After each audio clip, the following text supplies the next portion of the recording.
Here's the story in one clean, monetization-safe piece. Emily Carter had never been the type to stay late at work unless it was absolutely necessary. She valued her personal time, her evenings of tea and reading, and the small routines that kept her life balanced. But that Friday evening, the office was unusually quiet, and she found herself still at her desk well past 7 p.m. Her boss, Richard Thompson, had left hours earlier for what he said was a networking dinner, and the rest of her co-workers had trickled out soon after. Emily was working on the quarterly reports, determined to finish them before the weekend so she wouldn't have to think about them until Monday. The desk lamp on her table cast a warm pool of light across the papers and her laptop screen. Just as she was finishing the final section, she heard a soft knock on the office door. Looking up, she saw Daniel Thompson, Richard's son, standing in the doorway. He was in his early 30s, tall, with an easy smile that usually made people feel at ease. "Hey," he said, leaning casually against the frame. "Still here?"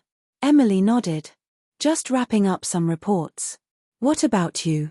"Dad asked me to drop something off here earlier, but I saw your car wasn't in the lot anymore." "Did you take the bus?" "Yeah, I usually do if I know I'll be staying late. It's easier than dealing with traffic." Daniel glanced out at the dark street through the glass doors. "It's pretty late. I can give you a ride home if you want." Emily hesitated for a moment. She didn't know Daniel well, only through a few office events, but he seemed genuine enough. "Thanks, that would be nice." They walked out together, the cool evening air brushing against their faces. The parking lot was quiet, dotted with only a few cars. Daniel's black sedan was parked near the far end, and he unlocked it with a click. As they pulled out of the lot, the city lights reflected softly on the windshield. The radio played a low instrumental tune, and for the first few minutes, they chatted casually about the weather, weekend plans, and Emily's work. But somewhere between the third and fourth red light, Daniel's tone shifted. "Emily," he began, his hands tightening slightly on the steering wheel, "there's something I need to tell you. And I need you to hear me out before you decide what to do with it." Emily turned toward him, curious and slightly cautious. "All right, what's going on?" Daniel exhaled slowly. "I overheard something last week, something my father said.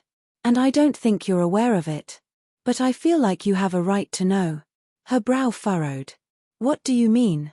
He kept his eyes on the road, but his voice was steady. "Last Thursday, I was at the office to pick him up for dinner. He didn't know I was there yet, and I heard him talking to Mr. Green, your department head. They were discussing the new leadership restructuring, and your name came up." Emily's chest tightened. "What about me?" "They were saying that no matter how good your reports are, no matter how much overtime you put in, they were planning to replace you next quarter. They already have someone lined up for your position." Emily stared at him, the words sinking in like cold water. "That doesn't make any sense. I've been doing everything they've asked for. I've even been training the new interns." Daniel nodded. "I know. And that's exactly why I'm telling you. They're using you to smooth things over until the transition. You've been doing more than your fair share of the work, but they're not giving you the recognition or the stability you deserve." The silence in the car grew heavier. Emily's mind raced through every late night, every weekend she'd spent finishing reports, every sacrifice she'd made for this job. "Why are you telling me this?" she asked finally. "Because I've seen how hard you work. And it's not right. I'm not going to stand by and watch you get blindsided."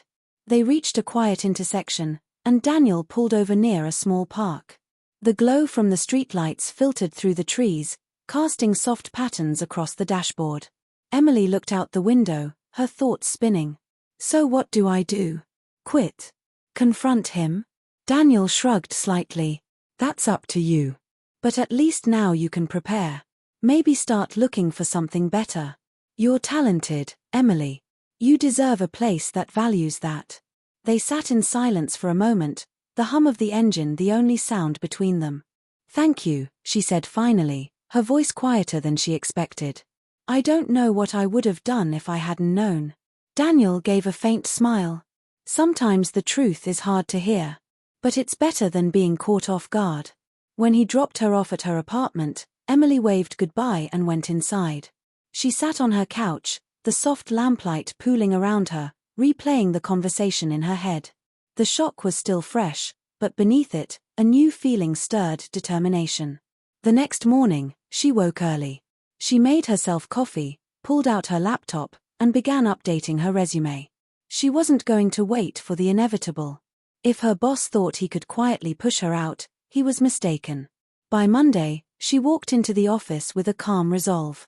She passed Richard's door, hearing his voice on the phone, but she didn't slow down. She knew her worth now, and she wasn't afraid to take her skills somewhere they would be valued. In the end, Daniel's confession hadn't just changed her weekend, it had changed her future. If you want, I can also prepare a YouTube script version of this story with pacing, narration cues, and emotional beats so it's ready to record. That would make it even more engaging for listeners. Would you like me to create that next?